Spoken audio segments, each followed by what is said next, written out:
primary, and it amends a number of statutes. I do have a very small technical amendment for the bill. All right, the chair will entertain a motion on this bill. Mr. Vice Chairman.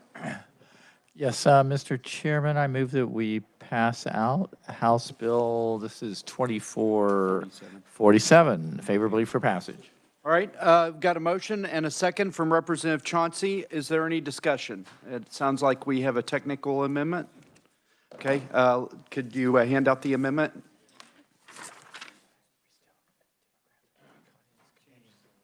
I mean, I wonder, it could be.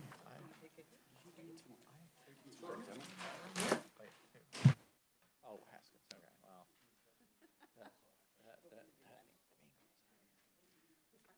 Yeah.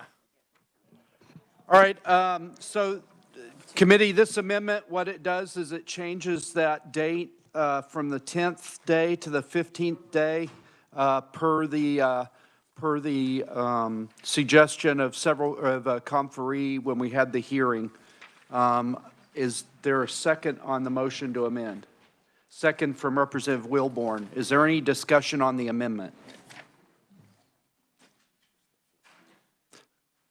Okay, seeing no discussion, all those, I close on my motion to amend. All those in favor of amending signify by saying aye.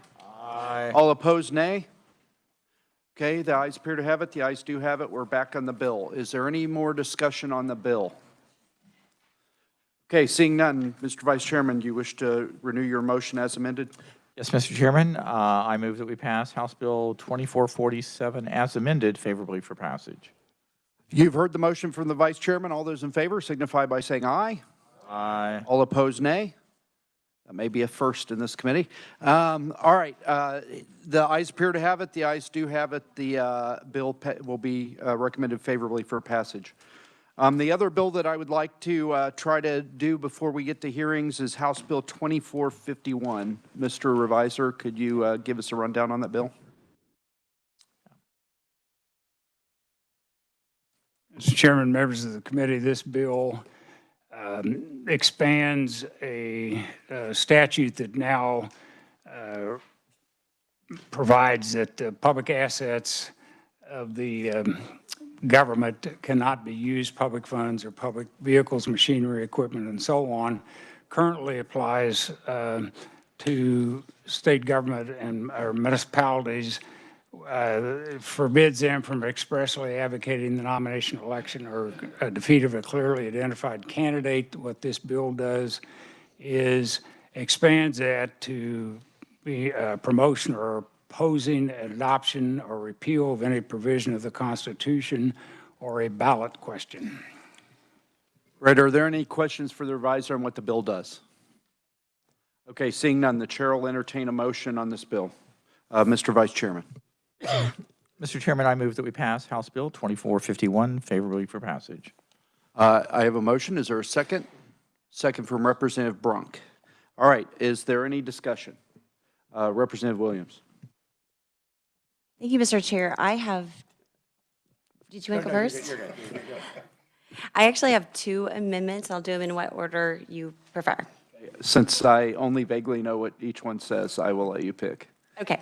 We'll go ahead and do the first amendment that is about the fiscal disclosure. If you'll pass that out.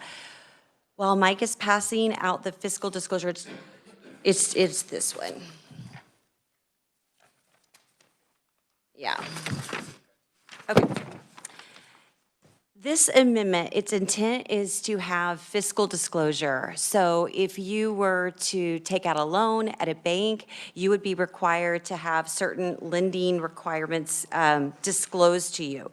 There is that expectation that if you're going to take out debt, that you need to know all the conditions of that debt. That's common in banking procedure and policy. With that in mind, I constructed an amendment, and the bulk of it, if we turn to the balloon, attachment A, new section 1. First, it defines what public funds includes. It establishes that it would be any publication, communication, mailing, advertisement, website, social media, posting, or other informational material in whole or part that is paid for by a school district. So the intent is, even if I'm distributing in any manner of communication information about a bond issue, and it's neutral, then I also need to disclose the fiscal elements of it so that people understand. Did you pass out the wrong one? Okay, I can just go to the other one. Would you rather? You gave me the right. Okay. It should say new section 1 as used in this section, public funds means any Okay, you state. did give me the wrong one. Okay, Okay, we could- stand by committee. We're going to hand out the correct amendment. You get a sneak peek at the other one.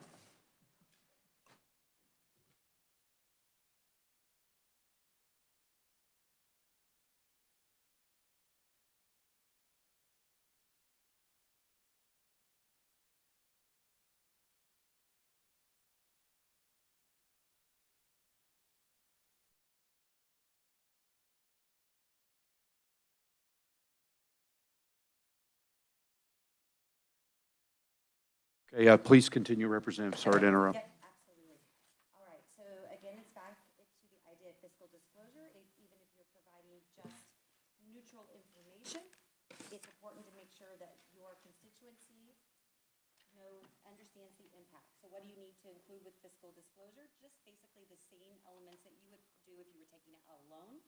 And the list of those elements are provided under 4A. You would need to put disclose the remaining principal balance, the estimated remaining total payments, the total cost of the bond issue, including interest, the duration of the bond. The list is there for you to read and walk through, but it's basically the most primary basic elements need to be disclosed. And I think I'll leave it at that, Mr. Is there a second on the motion to amend? Are you seconding? Okay, Representative Brunk has seconded, and is there any discussion, Representative Brunk?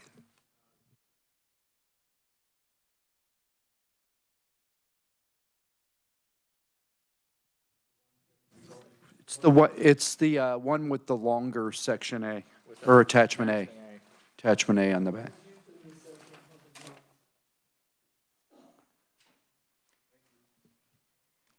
Okay, is there any other discussion? Mr. Vice Chairman, and then the ranking minority member. Yes, Representative Williams, I guess we'll call this Williams #1 amendment. So this is a very interesting addition to the proposal as far as, I mean, it's basically outlining just to make sure that the public receives the financial information on any proposed bond issue. And I take it you are pulling this somewhat. Some other states are doing this. Can you explain where you got the idea? Well, my first idea was simply from experience, actually having, gone through several bond issues in my own community and finding out that so many of our constituency, they do not understand it. And so requiring it to be included as a minimum amount of information, I think is just something very smart. Secondly, Texas and what they do actually mirrors more what I am offering in my second amendment, so I won't go into that.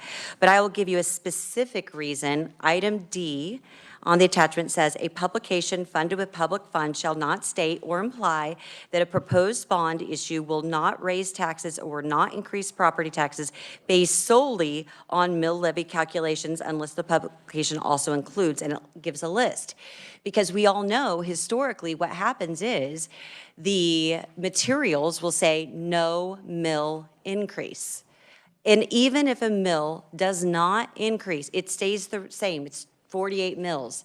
Your valuation goes up every year. Therefore, it is a tax increase automatically if the mill stays the same. So this just requires that there be absolute transparency in the publication.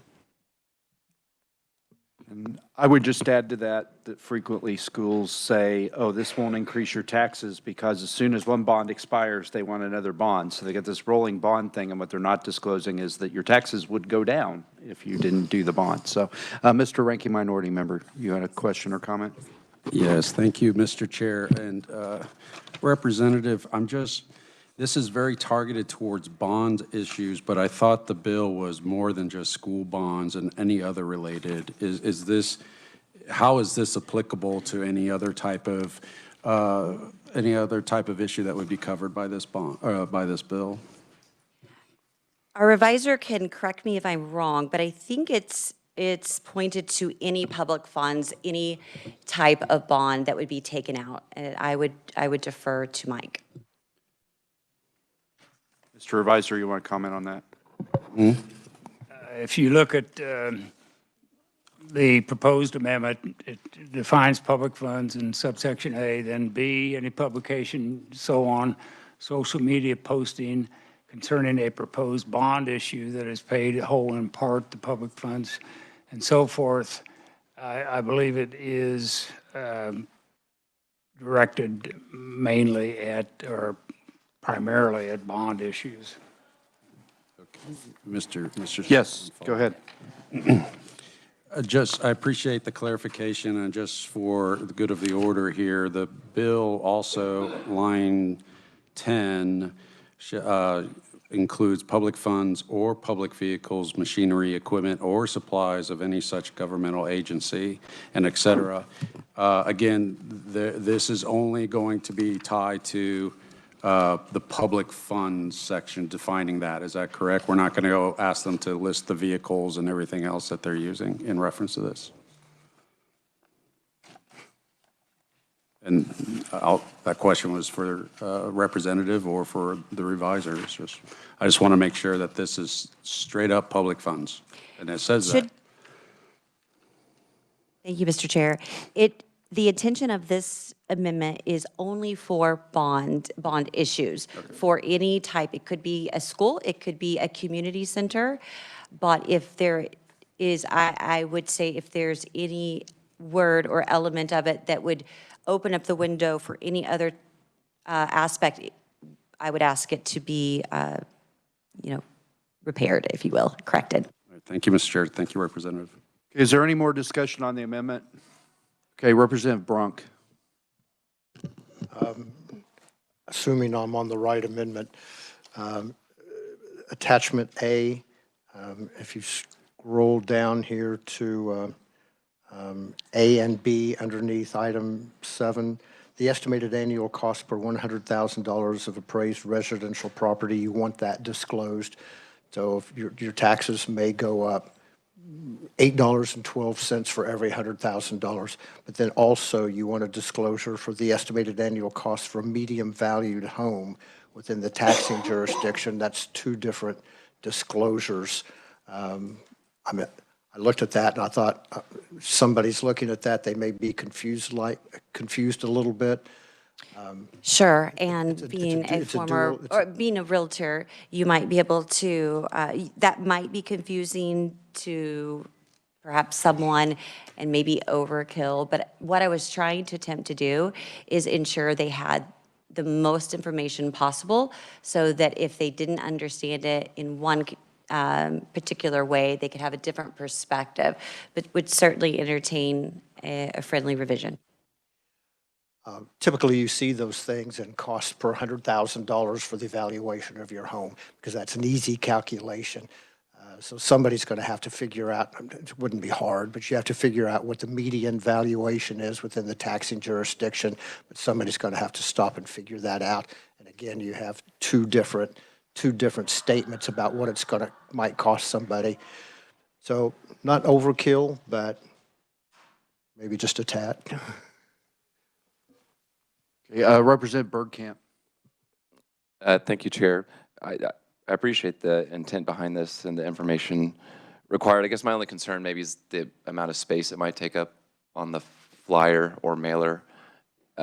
Would it be possible to refer them to like a QR code or website, or do you want this explicitly to be listed on the any mailer? Thank you. First, for the first comment, I have no problem with eliminating item B. But for your comment, generally, they have multi-paged mailers that are sent out. However, if they had just a sign or they just had a flyer, you're correct. I think a QR code would suffice if it did not have, if it was something that was just not intended to be the bulk of their information. Yeah, I was more concerned just about like just a postcard that if they're trying to get the basic information, if it took half of it up, would they be able to do that or not? But I agree on a multi-page, it would easily fit in. Thank you. And before I take the next question, I'd just like to highlight, this is only for public entities, like, so the school district is sending out a flyer. This isn't groups for or against. It in no way compels their speech. Representative Brunk. Thank you. That was an important distinction. I appreciate you making it. And so on new section 1B, you're asking for the same governmental entity to provide a statement that says neutral, provides neutral factual information. So how is there? So I mean, if they are interested in passing said bond, who's the arbiter of what neutral information is? How would you decide? I mean, I'm agreeing with all of this, so I'm just trying to think through the same people that are promoting this, the same people that are putting out the information, are the same people that are going to decide what neutral is, what neutral information is. How do you police that? So I would just comment that the bill was about express advocacy and that we were trying to eliminate express advocacy. That is difficult to do. You can actually give a lot of information that appears as if it's somewhat positively framed in advocating for it, but if you don't use 9 or 10 different words, then you meet the test. So I think it would be up to the individual entities to honor this and have the integrity to do it in good faith. And there's no hook on this from this amendment. And Representative Brunk, if I could interject, the base bill says that people, a entity or person using public funds to do express advocacy is committing a crime. So I imagine a court would decide whether what they put out was neutral or not neutral when they're defending. I appreciate what you're doing. I'm just rolling through my mind as I'm reading this. How is this going to play out? Thank you. Okay, Representative Simmons, and then I'd like to call the question here. Thank you, Mr. Chair. Do we have a definition for detailed and requiring detailed fiscal information? What line are you referencing? Here in this amendment at the top, requiring detailed Yes. fiscal information. Yes, so the detailed information is right here. It's listed in the Amendment A. So it actually specifies exactly what we mean by detailed. And I think the revisers, when they put the little title on the front, they're trying to give a summary of all of the items that are listed later in the bill. And so that's why detailed is vague. Thank you. All right, I'd really like to call the question. Would you like to make a motion? I'd like to make a sub-motion to strike new section A7, subsection B. Yep. Okay. Because just before the clerk, just for the confusion factor. There's a motion to amend the motion, the amendment. Is there a second for that motion? Okay, there's a second from the vice chairman. Is there any discussion on the amendment to the amendment? 7B. We're scratching line 7B, the part about median valued home that you raised. It did get a second from vice chairman. Okay, is there any more discussion on the motion to amend the amendment? Okay, seeing none, would you like to close on your motion, Representative Chauncey? Yeah, I'd like to close. Okay, you've heard the motion to amend the amendment. All those in favor signify by saying aye. Aye. All opposed, nay. Okay, the ayes appear to have it. The ayes do have it. The amendment is amended. We're back on the amendment. Is there any further discussion? Representative Williams. Thank you. Thank you, Mr. Chair. I would like to add, if you would allow a digital link or QR code when a multi-page advertisement or publication is not used. It's very basic, just an addition that says a digital link or QR code is acceptable when a multi-page advertisement or publication is not being used.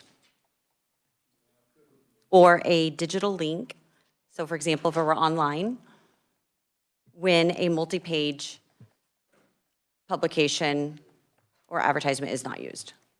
Okay, that's a motion. That's a motion. Motion to amend, is there a second? This is a second from Representative Chauncey. Is there any discussion on the amendment to the amendment? Representative Meyer. Thank you, Mr. Chair. Representative, I just had a question. So with this one, which I think sounds fine on the surface, but do you mean it to be only if there is absolutely no flyer or whatever used, or in addition to? Because I know that sometimes, districts or municipalities will use both a flyer and online stuff. So can they do both, or is it only in the case where it's exclusively online? I think they could use both. Okay, thank you. Okay, is there any other questions on the amendment to the amendment? Okay, seeing none. Representative, would you like to close on your motion? I close. Okay, you've heard the motion to amend the amendment. All those in favor signify by saying aye. Aye. All opposed, nay. I got one no, so the ayes appear to have it. The ayes do have it. We're back on the amendment. Is there any further discussion on the amendment? Okay, seeing none. Would you like to close on your motion to amend as amended twice? Yes, thank you, Mr. Chair. I close on my motion to amend as amended. Okay, you've heard the motion from Representative Williams. All those in favor signify by saying aye. Aye. All opposed, nay. The ayes appear to have it. The ayes do have it. We are back on the bill as amended. Is there any further discussion? Okay, Representative Williams, you're recognized. All right, thank you, Mr. Chair. This one should be fairly straightforward, and basically it's taking a smaller element of what we just discussed and placing it on the ballot. Any ballot proposition submitted to voters that authorizes the issuance of bonds or other debt payable in whole or in part from property tax revenues shall include the following. And so it's a shorter summary. And again, this is based on what some other states do and inspired by Texas. I'll stand. Okay, you've heard the motion to amend. Is there a second for the amendment? There's a second from the vice chairman, a reluctant second. Okay, or a delayed second, not reluctant. I didn't want to ascribe motives to your second. Is there any discussion on the amendment? Representative Simmons. Thank you, Mr. Chair. So I want to be clear, this would be put on the ballot. Do we know if that would, this is a serious question. Is there a fiscal note for what that might end up costing counties to create larger ballots? Well, there's a bigger fiscal note for every single taxpayer if they don't understand the cost. So is that a no, we don't have a fiscal note? The fiscal note, propositions will vary depending on how many words they use and how many pages. So no, I would not know that. I do know the fiscal note, by not having this for every single taxpayer, would be far in excess without understanding their obligation. Okay. Hey, Representative, I'm going to ask that when you want to speak, you ask to be recognized and you speak. It's not a conversation, okay? That you ask a question. So would you like to ask another question? No, I was going to say thank you. Okay. Is there any other questions on the amendment? Mr. Vice Chairman. Yes, Mr. Chairman.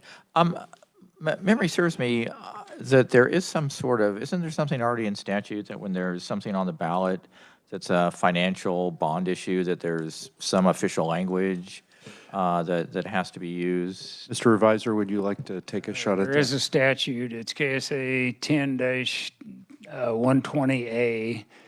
It provides that when ever a municipality proposes to issue bonds at an election and so on, prior to such issuance, the governing body shall include in the notice, and then it's got the amount of the bonds issued, the actual cost of the project to be financed, and it goes on. So it's somewhat similar to what was just adopted. Representative Williams. Mr. Chair, to expedite our process, I'm going to withdraw this motion and review that. If this is something that is not fully already taken care of by current statute, then I will bring it on the floor. Okay, so the motion to amend again is withdrawn. We're back on the base bill. Is there any discussion, Mr. Vice Chairman? Yes, Mr. Chairman, I have an amendment.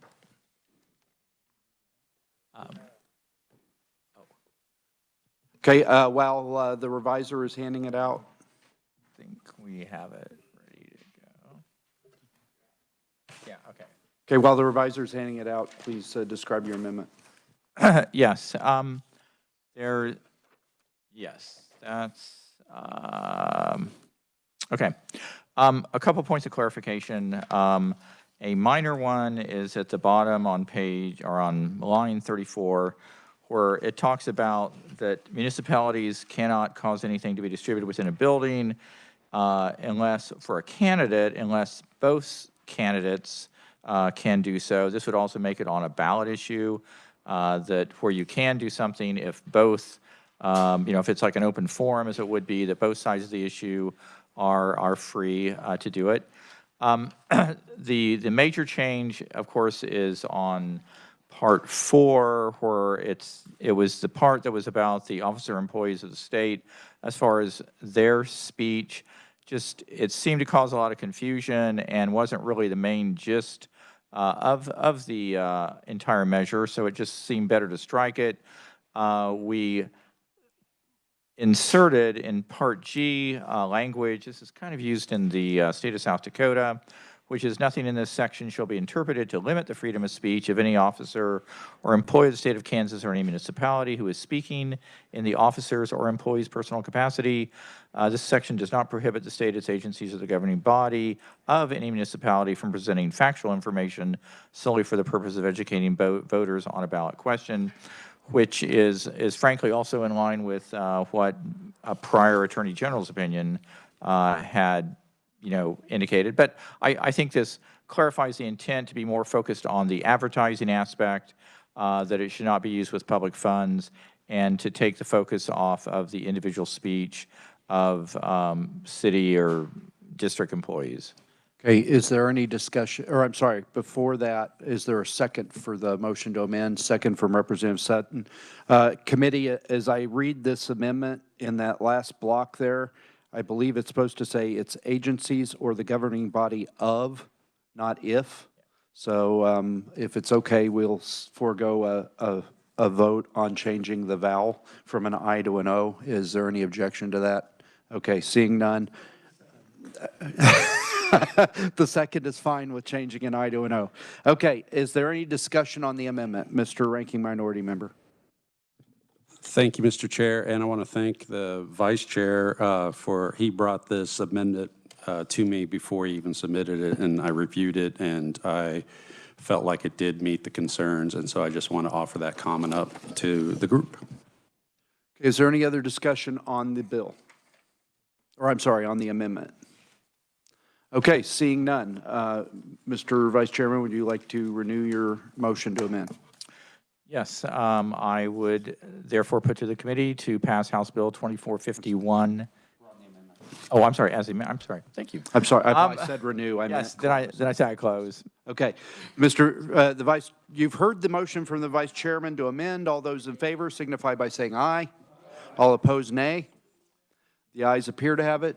The ayes do have it. Motion carries. We are back on the bill as amended. Is there any more discussion on the bill? Mr. Ranking Minority Member.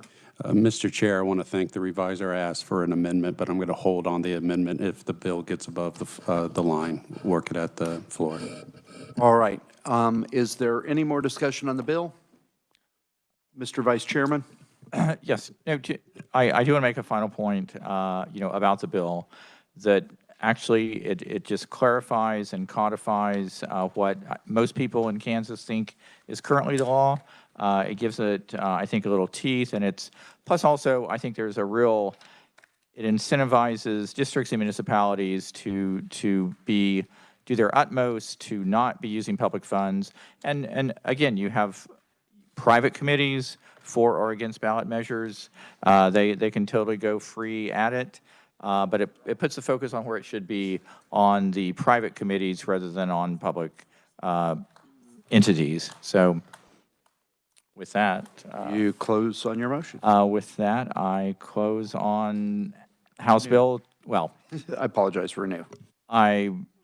with that, I urge the committee to pass, did we already vote on it?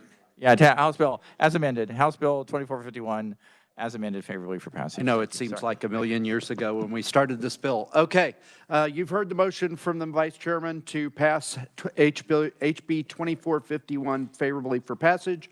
All those in favor signify by saying aye. Aye. All opposed, no. The ayes appear to have it. The ayes do have it. Representative Simmons, Representative Myers, Representative Mosley, and the ranking minority member wish to have their noes recorded. All right, committee, thank you for helping us through that. Our next order of business is a hearing on House Bill 2450. Mr. Revisor, could you please give us a rundown on that bill?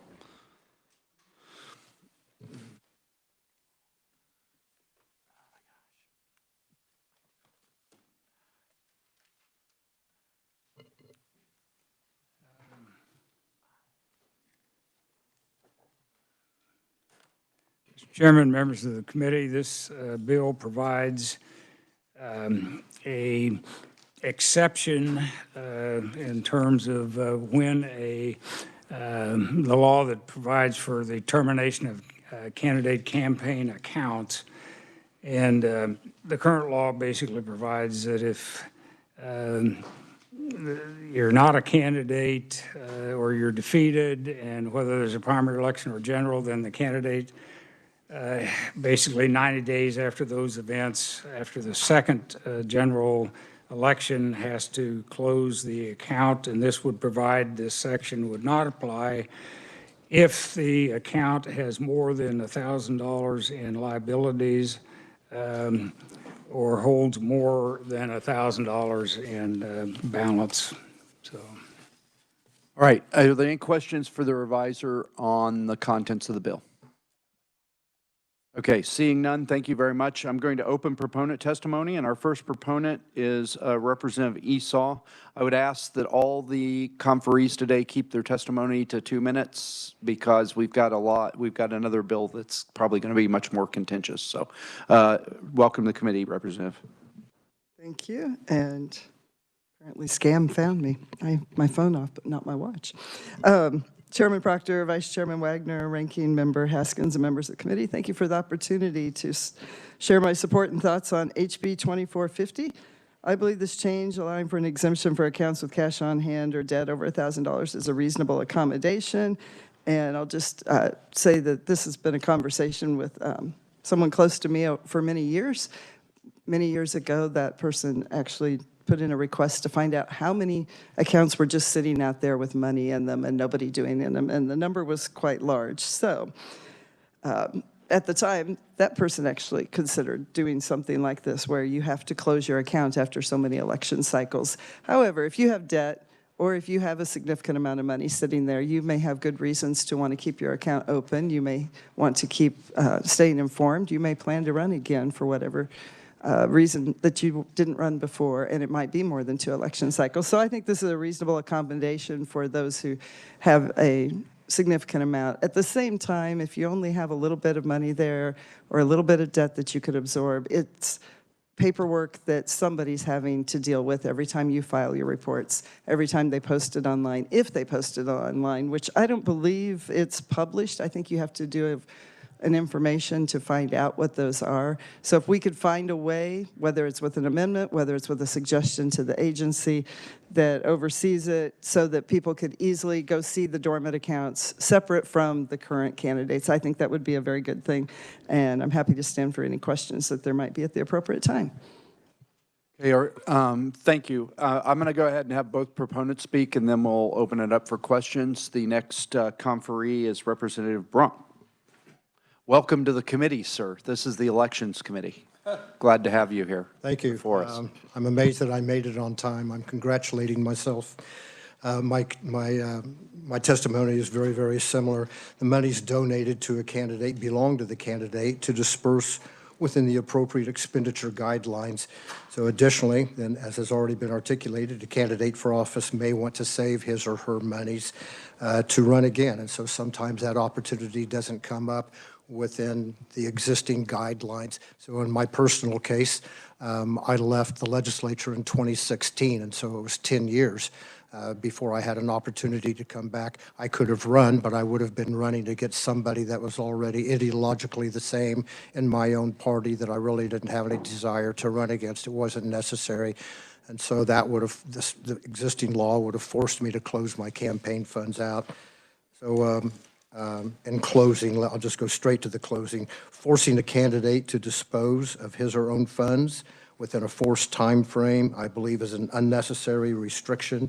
We already have appropriate guardrails in place to assure those funds are expended appropriately. Again, a time constraint is arbitrary and unnecessary. I do support that $1,000 limitation both ways, and so just would ask you to support this. Thank you. Right. Is there anybody else wishing to testify as a proponent on this bill? Okay, seeing none, are there any questions for any of the proponents? Mr. Ranking Minority Member. Thank you, Mr. Chair. Colleague Brunt.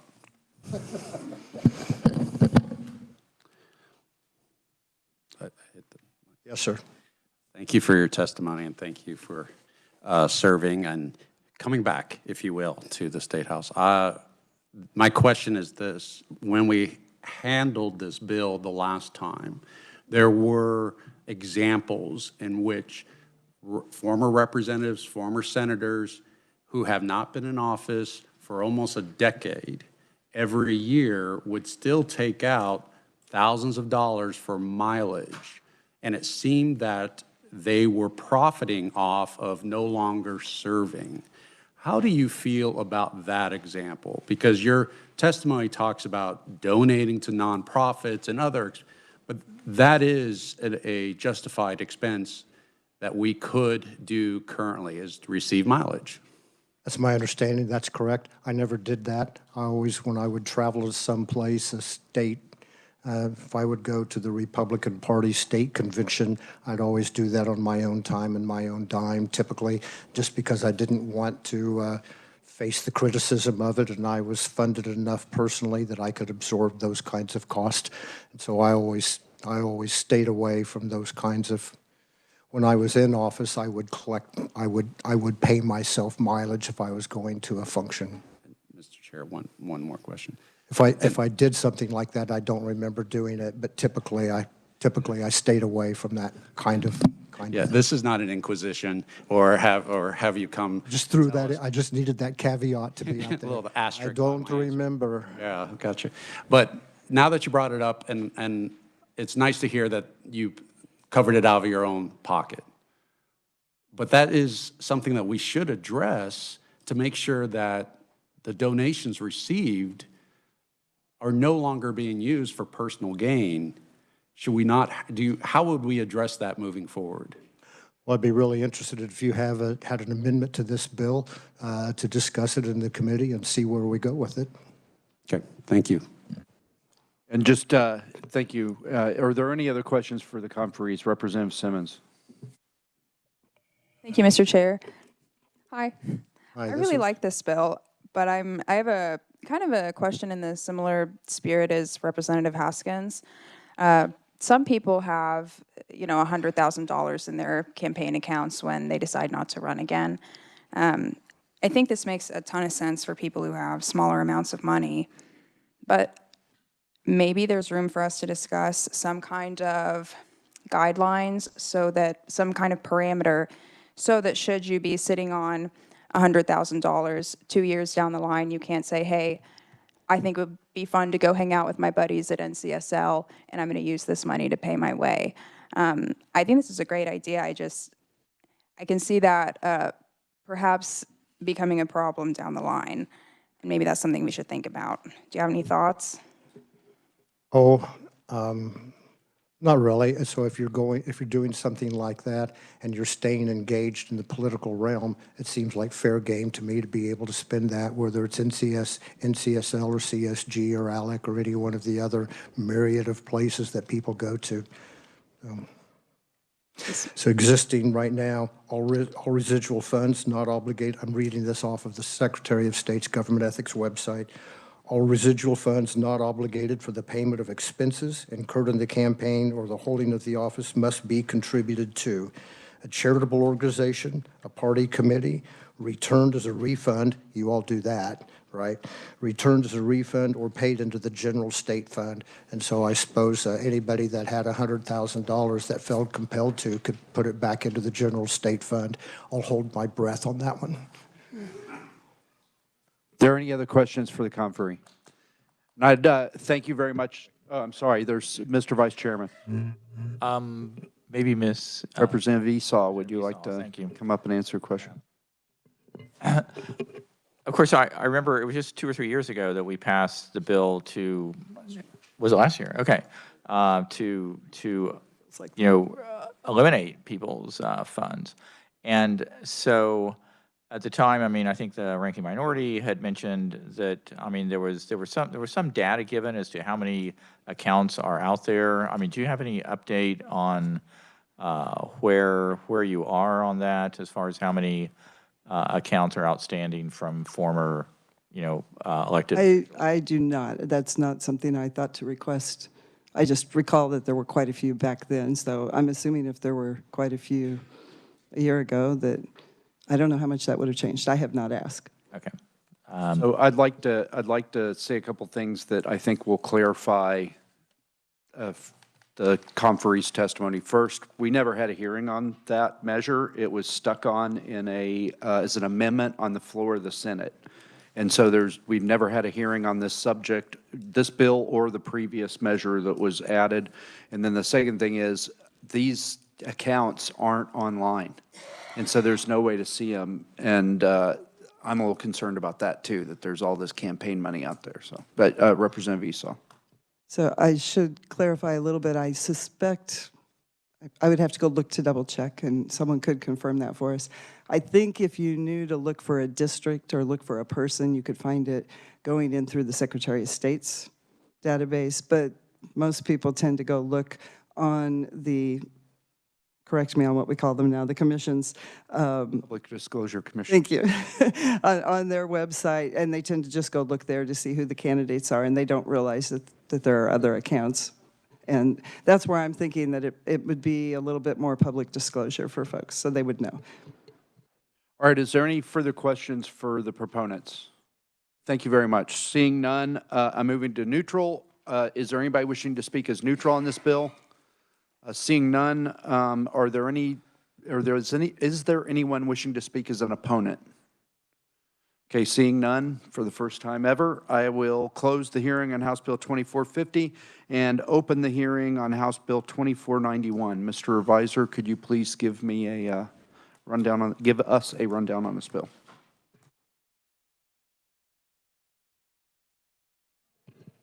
Mr. Chairman, members of the committee, this is a one-sentence bill. It provides that every state agency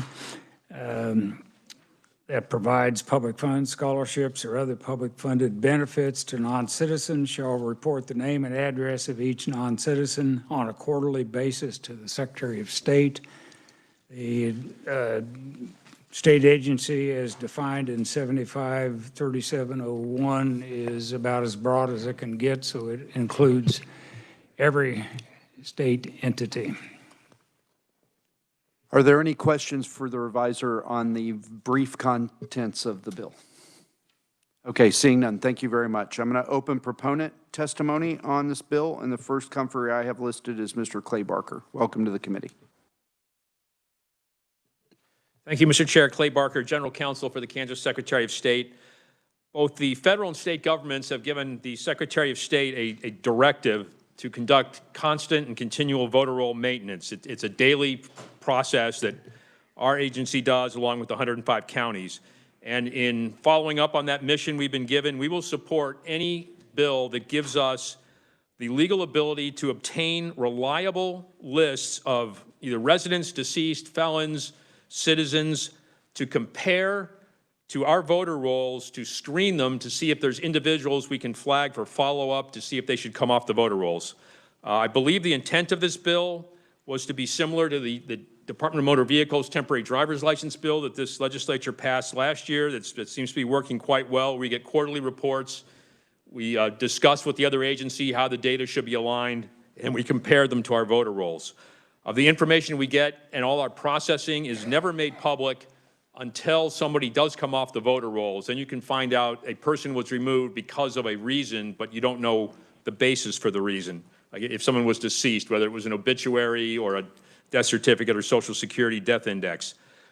We do perform a lot of due diligence on these lists because we are very aware, because we're the ones that carry it out, of data mistakes, a date of birth, a Social Security number can be incorrectly entered, name variations where two people may look the same but they really aren't, which is why we suggested an amendment to this in our testimony that just name and address is not enough. We would need name, individual information, date of birth, alien number, last four social, driver's license if it's available. Address helps, but again, that can change. And that would help us then remove individuals from the voter rolls, whether they were on there intentionally, whether they were on there by their own mistake. Some of these forms they have to fill out are very long, and the voter part at the end is just one more thing to check off, or through what the courts call an administrative anomaly, an administrative error that somebody got on when they had no intention of getting on. That allows us to just remove them.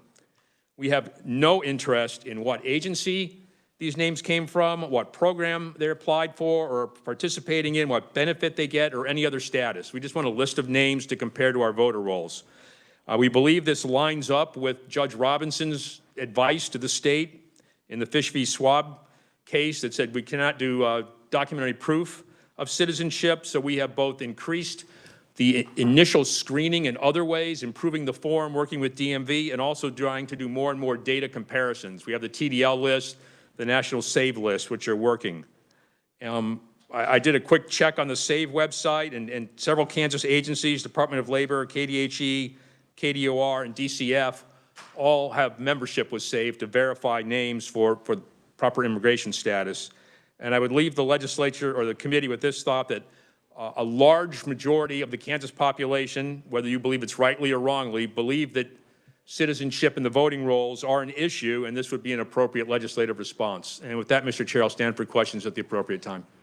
Okay, thank you very much. We'll do all the questions at once. The next conferee I have listed as a proponent is Madeline Melissa online. Are you there, ma'am? I am. Thank you very much, Mr. Chairman. Can you hear me? Yeah, welcome to the committee. Please begin. Thank you very much for having me, Chairman, members of the committee. I appreciate the opportunity to testify in support of this bill today. My name is Madeline. I am with FGA Action, and we are a nonprofit advocacy organization. This is a simple and common sense reform that will help to ensure that all voters listed on the Kansas voter rolls are American citizens. As this committee well recognizes, election integrity starts with the voter rolls. And I think Kansas is a national leader on election integrity, and the data sharing requirement in this bill builds on that track record by providing the Secretary of State with another voter roll maintenance tool.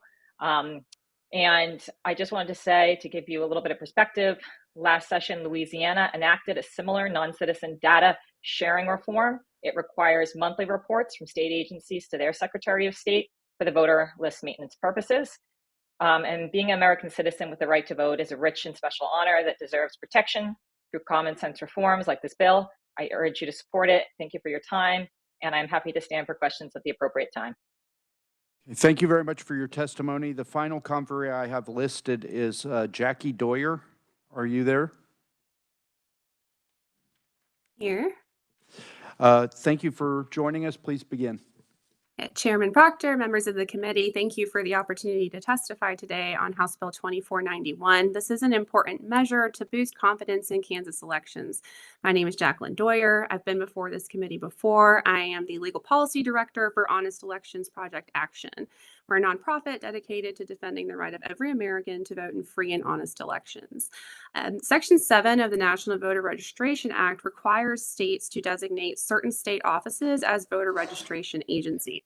Kansas is currently required to offer these services at offices that administer any of the 4 federal assistance programs, and I've named those agencies in my written testimony, but this bill is a little bit broader than that. I will highlight just one example recently to illustrate the importance of this bill.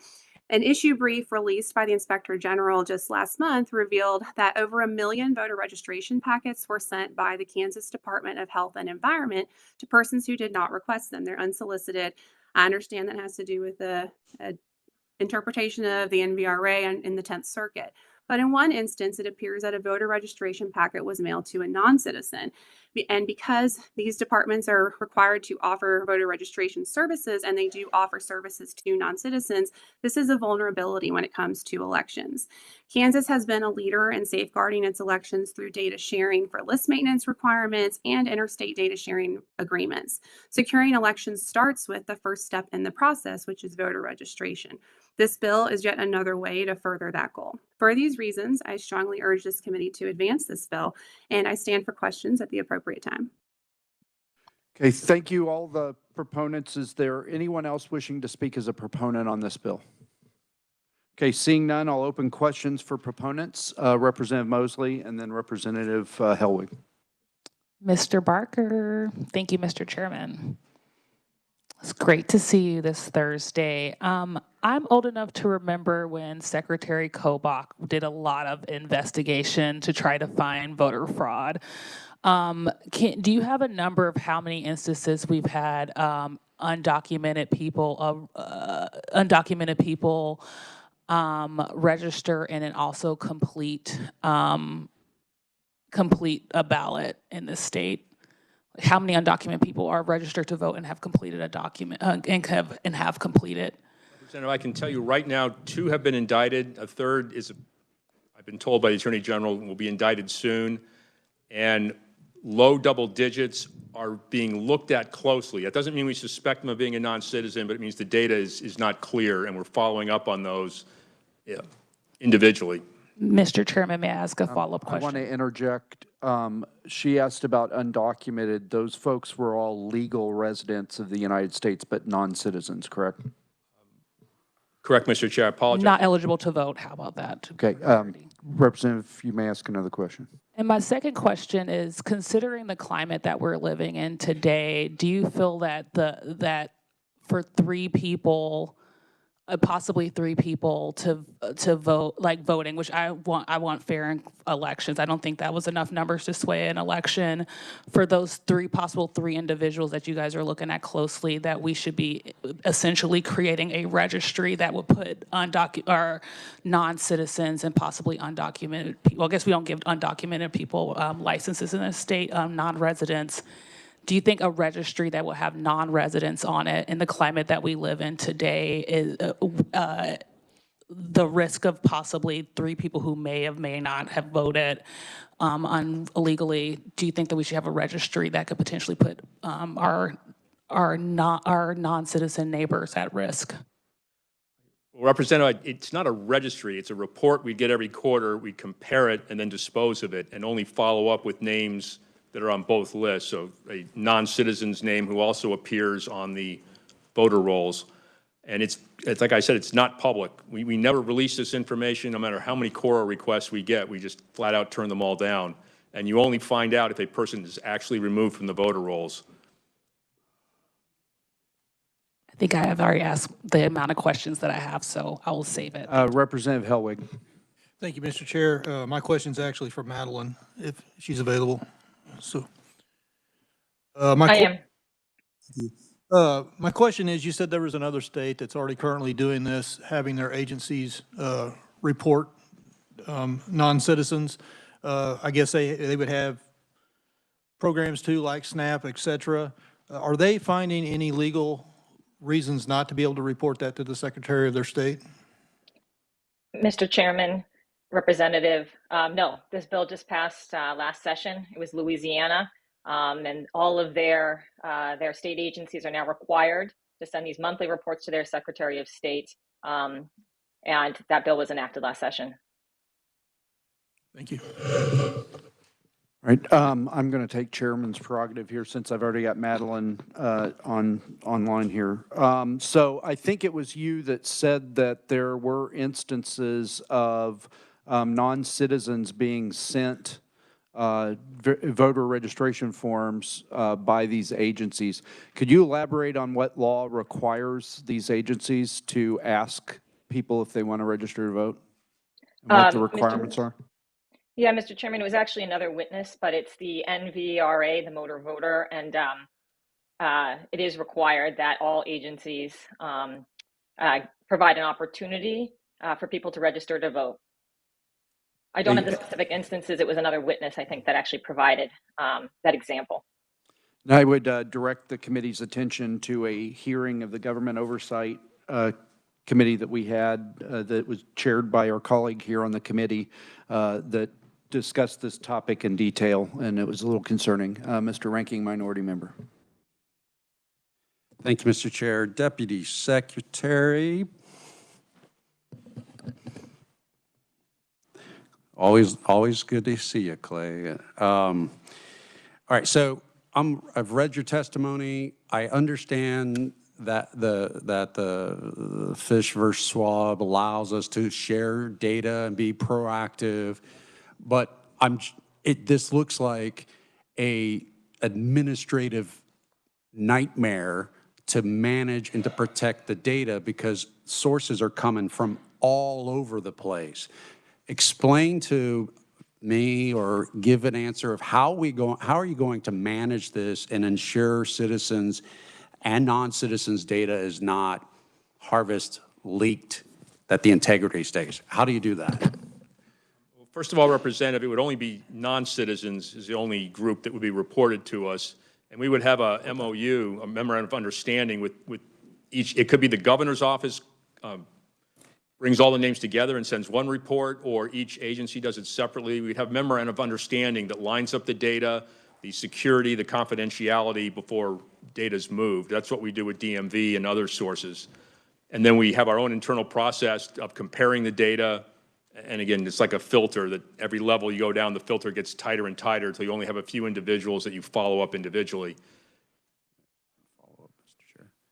Mr. Chair, well, okay, thanks. I didn't see the nod. So it's that internal process that has me concerned. But I want to go on to the DMV. You can register to vote at the DMV. But if I'm so lucky that I'm a non-citizen and I get a scholarship, I'm not registering to vote with that scholarship. So I'm concerned that we're looking at this database from other agencies as equivalent to voter registration, which is what Fish versus Schwab said you should not do. So I'm curious, why all these agencies? Why not just focus on where you can actually vote and register to vote? I'm sorry. Why all of them? Representative, not to dodge the question, we weren't the ones that drafted this, though we did support the concept of the idea immediately. And it would only be agencies that have reliable information whether someone's a citizen or non-citizen. If a scholarship, that's irrelevant, and they wouldn't have the data, they wouldn't be able to send it to us. Okay. All right. Thank you, Mr. Chair. So to follow up, Mr. Barker, what are the agencies that are required by law to ask someone if they want to register to vote in the state of Kansas? The agencies that are voter registration agencies under the National Voter Registration Act is any state agency that gives federal benefits, and there's a state law that tags along with that. And so the primary ones, again, are Labor, KDHE, and DCF, and I think KDADS also to a degree. So would the Secretary of State's office be opposed if we were to amend this bill to only be voter registration agencies per the MVRA? Not at all, Representative. That would be where the prime list, I suspect, would come from anyway. Okay, thank you. Are there any other questions for the proponents? I want to get on to the opponents. So last question, Mr. Vice Chairman.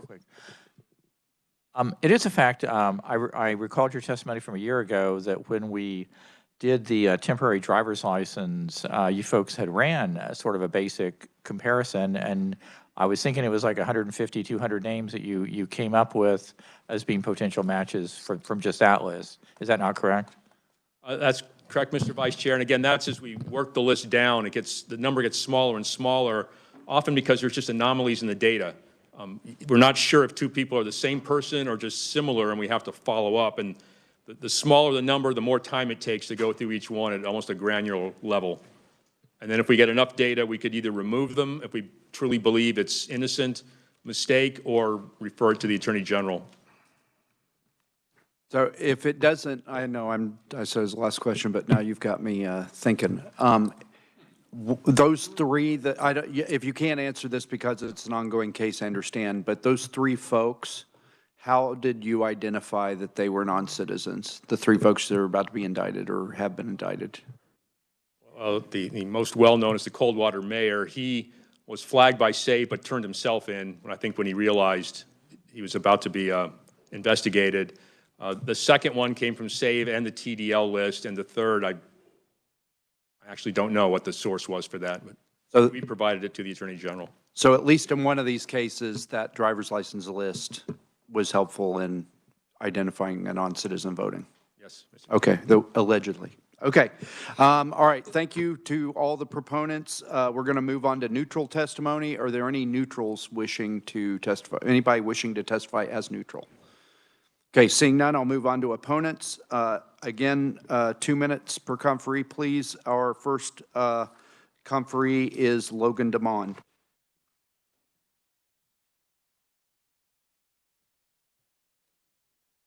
Thank you, Mr. Chairman. My name is Logan DeMond. I am the Director of Policy and Research at the American Civil Liberties Union of Kansas. We're here today in opposition to House Bill 2491, which creates privacy risks, invites government misuse of personal information, fuels conspiracy theories about non-citizen voting, places unnecessary administrative burdens on state agencies, and contributes to this broader pattern of policies targeting immigrants. First, I'll address the privacy risks here. This bill does not address how data would be transferred from state agencies to the Secretary of State or how this information would be protected.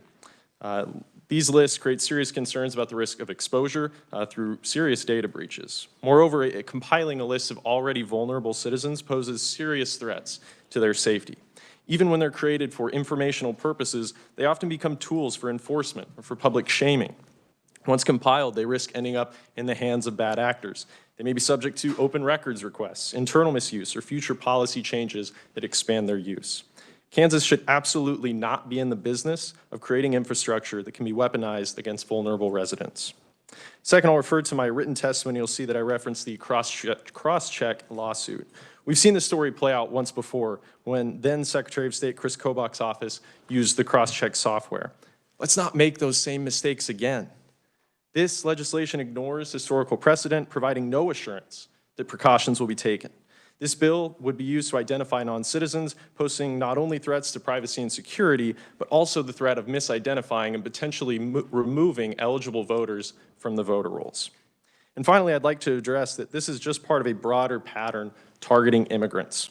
Not only does this bill play into conspiracy theories about large swaths of non-citizen voters participating in our election outcomes, but it cannot be viewed in isolation. In recent years, the legislature has considered and enacted numerous policies disproportionately burdening immigrants and mixed-status families. By singling out... Your time's expired, sir. I'm sorry. Our next conferee is Christine Osterlin. Welcome to the committee. Good afternoon, committee. Christine Osterlin, Deputy Secretary and State Medicaid Director with the Kansas Department of Health and Environment. I am here in opposition to House Bill 2491. Our opposition is specific to two provisions in federal law and regulation. You'll see in my testimony, if you can reference, and we did put links in there, there's 1902A7 of the Social Security Act, as well as the Code of Regulations, Chapter 42. The language that's in my written testimony is exact copy and paste from those provisions. So basically, states are required to provide safeguards that restrict the use or disclosure of information concerning applicants and beneficiaries to purposes directly connected with administration of the plan. The word plan there is to the state plan that Kansas has with the federal government, and that is to the administration of the Medicaid program. So we believe this law, if KDHE Medicaid was directed to release the name of non-citizens to the Secretary of State, we'd be in violation of federal law and the Code of Regulations. That is why we oppose this bill. And I'll stand at the appropriate time for questions. Thank you, ma'am. Our next conferee is Rabbi Moti Reber.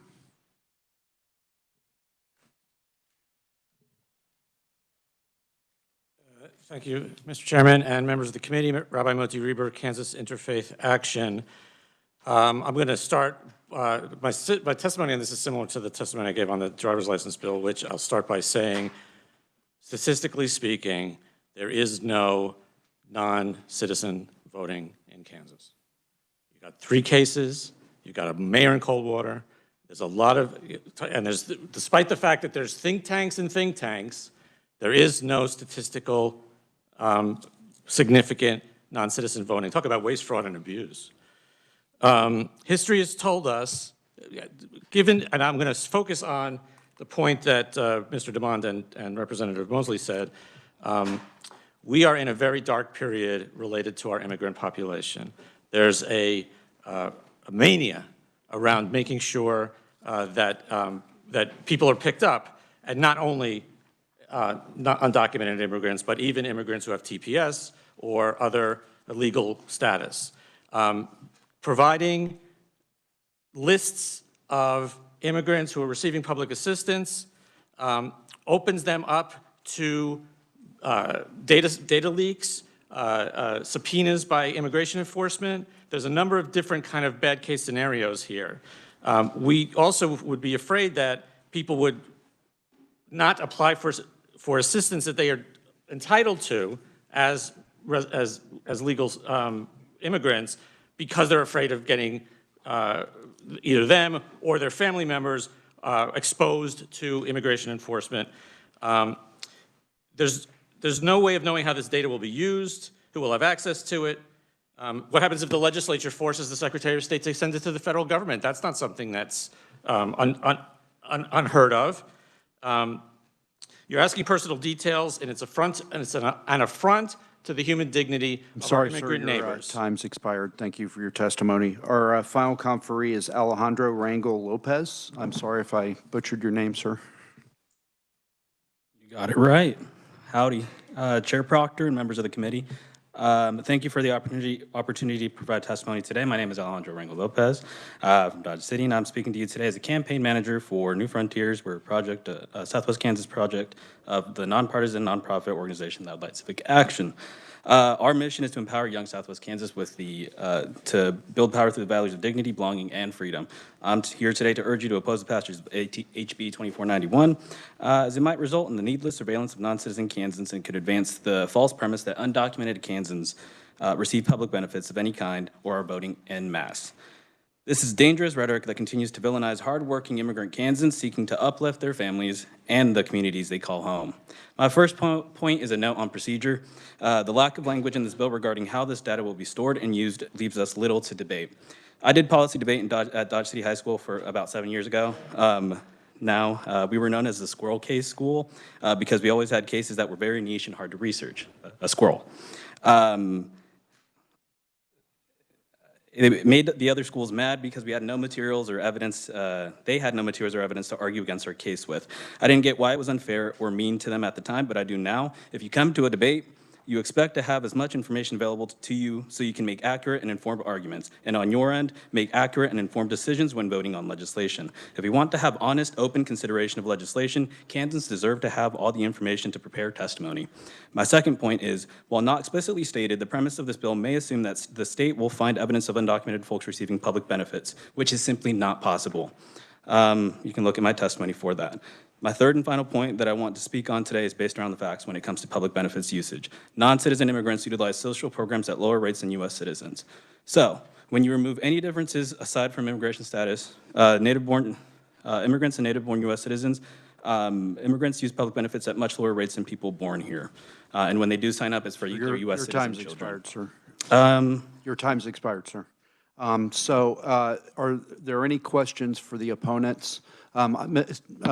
Mr. Rangel Lopez, I'd like to ask a question of you since you're already up, and then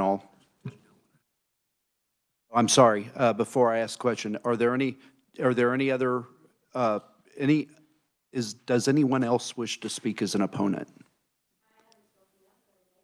Okay, please come to the mic and identify yourself, ma'am.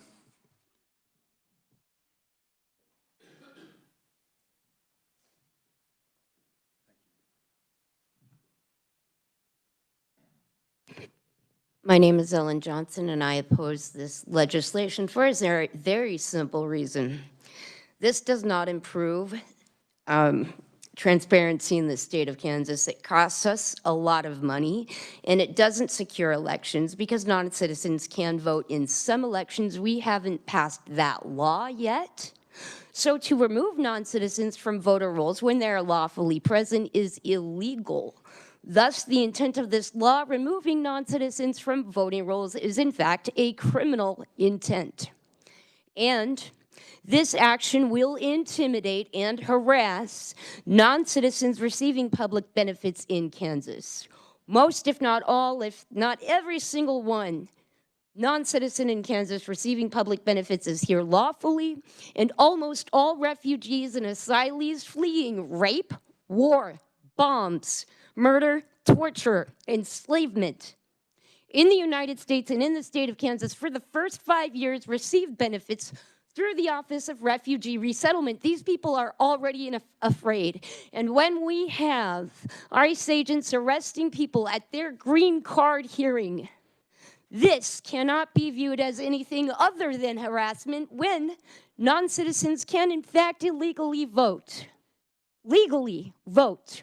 We are not going to find illegal immigrants on this list. There's no point in making it.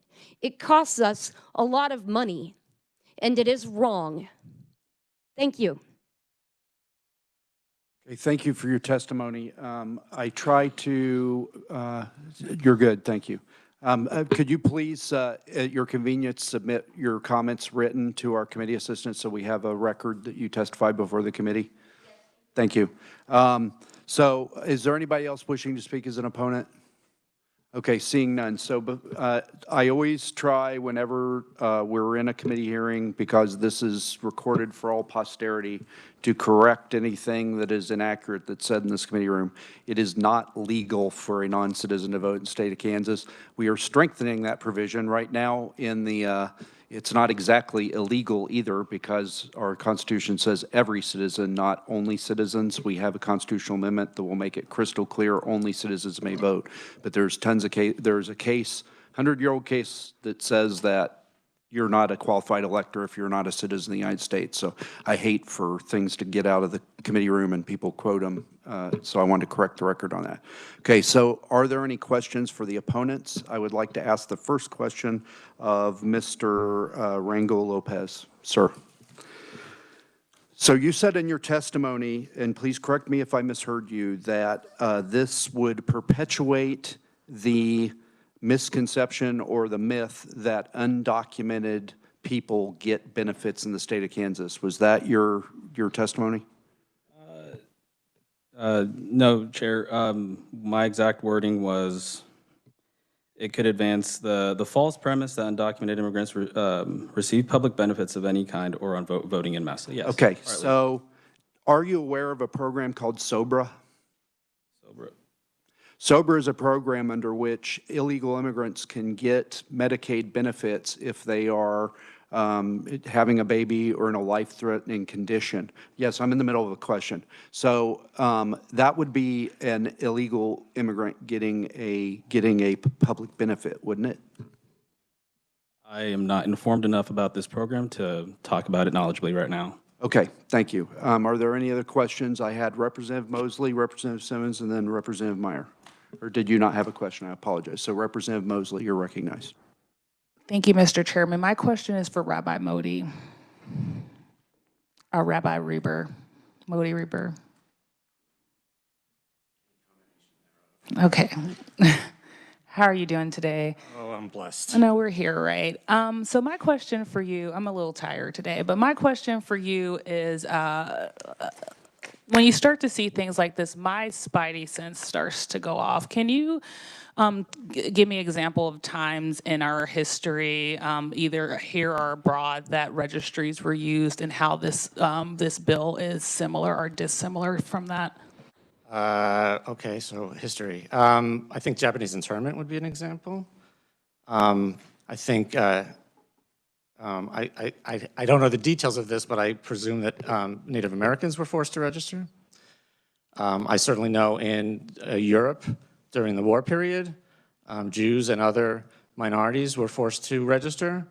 It does have a little bit of an odor to it, for sure, especially in the current climate of mania around illegal immigration and, I guess in this case, non-citizen voting, both of which are pretty hyped up right now. Thank you. Right, Representative Meyer. I actually have questions for two different opponents, but I'd like to start with Christine Osterlin first. And Mr. Chair, this is not meant to impugn, but I would like some clarification on SOBRA. As a social worker myself, I've worked with individuals, non-citizens, and undocumented individuals who have received SOBRA benefits. And so I understand the processes through which the application goes, but I would like to see if Ms. Osterlin could explain to us a little bit more about who actually submits those applications and under which circumstances SOBRA is actually utilized for non-citizens. So when you're talking about SOBRA and emergency services for alien, those applications are actually submitted by, typically it's a hospital, and they are what's called presumptive eligibility specialists. They've been trained by the state. So it is not the individual applying for Medicaid. Now, they may do that at a later date. They'd be declared non-eligible because they're not a citizen, but it's when they present to typically a hospital for treatment. What those provisions are for, it's to allow that treating facility to receive reimbursement so the individual is not granted eligibility. What happens is it's a financing mechanism that the hospital can receive some level of reimbursement for providing services because they're under EMTALA, they're required to treat anybody that shows up at their door. So that's really what those provisions around. In federal law, they're called aliens, but we like to refer to them as non-citizens. Thank you, Mr. Chair. I appreciate the follow-up. So then, in this circumstance, SOBRA recipient, or those who, well, really the hospital is the recipient of the SOBRA funds, but individuals who are treated using the SOBRA program, therefore would not actually technically be receiving public benefits? They do not receive full eligibility. I mean, they're granted a provisional period of eligibility to allow for reimbursement. Is a nuance, but they don't have access to full Medicaid benefits. Okay, thank you so much. Mr. Chair, do you mind if I ask the other conferee, or would you like me to wait? Before, is there anybody else wishing to ask a question of an opponent? Let's let Representative Hellwig go, and then I'll come back to you if we have time. Representative Hellwig. All right, Ms. Osterlin. Thank you, Mr. Chair. So I pulled up, I just want to blank on my screen, I'm sorry. I pulled up your testimony. You said section, whatever that was, of the Security Act there, prevented you from sharing information. I'm just curious, the prior conferee said Louisiana had figured it out, and I know that DCF and KDHE work with other agencies sharing information. So can there not be an MOU or something where we can make that information secure as we share that back and forth? So what I didn't hear the original person that testified say specifically of whether Medicaid was sharing. She referred to state agencies, but just even like my state agency, there's 3 divisions. So you'd have to clarify. I've not talked to Louisiana Medicaid to ask, are you sharing this information? How did you get permission to share it? But what I know is, and the big detail around our restrictions is in the Code of Federal Regulations, which is also linked in your testimony. But it is very clear to us when we can share, for what purposes we can share, and we don't think that this bill fits within that, because if you look at the 4 bullets, its purposes directly related to establishing eligibility, determining the amount of medical assistance, providing services for beneficiaries, or conducting or assisting an investigation. That's where the Inspector General falls under. Prosecution or civil or criminal proceedings related to the administration of the plan, which is Medicaid. So we don't believe that voter registration falls within those parameters. And then it goes down to say some of the safeguards are on names, addresses, and social security numbers. So that's where our opposition is coming from. And if in fact our interpretation is correct and we went ahead and shared, then we would be at risk of losing federal match because we're out of compliance with the federal government.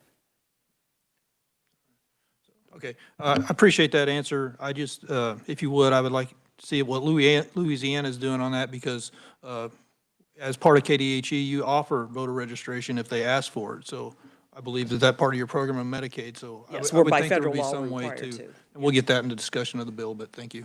So while you're up here, ma'am, so in the hearing on Friday in the Government Oversight Committee, we heard that KDHE was sending a voter registration form to everybody, whether they checked that they wanted to register to vote or not. Two-part question: how many non-citizens got voter registrations, and how would we make sure that they didn't register to vote if we don't get the data on everybody that was a non-citizen you sent one of those forms to? So I'm going to give a little background. So I know in Friday's testimony there was a lot of reference to the 10th Circuit Court. Actually, for KDHE, and if this committee doesn't have it, I'm very happy to share it. In 2019, so that opinion was rendered in 2012. KDHE, I was not with KDHE at the time, so I'm speaking from history, but I do have a copy of the document.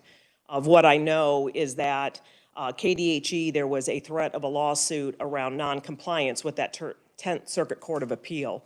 What happened is, in that agreement that the state of Kansas signed with the folks that were going to bring the lawsuit, Kansas agreed to mail out a voter registration packet to anybody that selected yes or left it blank within 5 days of receiving that packet. I will tell you, in 5 days, you cannot get a response on the vast majority of people of whether they're a citizen or not.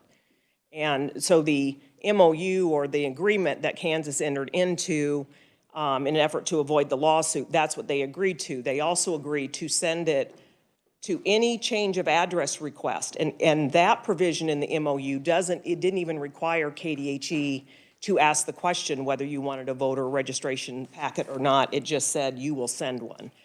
That agreement ended at the end of June, so KDHE has actually been working with some of our other states to kind of find out, how do you handle voter registration? It's all over the place, but we have found out there are several states that do 30 days.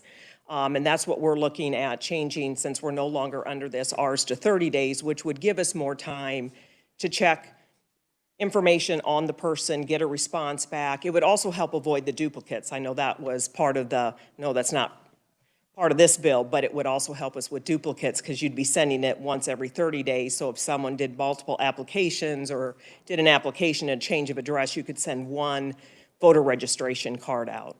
So the second part of my question was, if you don't give the Secretary of State's office a list of all the non-citizens you sent a voter registration form because they get benefits from you, how are they supposed to make sure that none of those people get onto the voter rolls? Well, per their testimony, they reference SAVE, which we also use, and so that's actually a citizenship database. So just like we would run their name against that database, determine citizenship, from the testimony previously, my understanding is they're doing the same thing when they get a voter registration card. So if they're checking that database, that would be no different. That's what we do, and they would be able to determine if they were a citizen. And it wouldn't just be simpler for you to give them the list? If we didn't have the federal restrictions. Okay, thank you. All right, Representative Meyer, we're getting towards the end, so make it quick, please. Who do you want to talk to? Thank you, Mr. Chair. I will. I would like to ask Logan DeMond a question, if that's okay. He's still in the room. Thank you. It's a very quick question, I promise. Thank you for being here. You mentioned the cross-check issues. Can you tell me how many individuals were data was leaked in that, and kind of what happened with that? Mr. Chair, if I may. Thank you for the question, Representative. I believe there were 945 individuals who had part of their Social Security number and the rest of that personal information leaked in the cross-check lawsuit that I referenced. Okay, are there any other questions for the opponents? Okay, seeing none, and being on Thursday at nearly 5 o'clock, I'm going to close the hearing on this bill. Is there anything for the good of the order? Seeing none, we are adjourned. See you next week.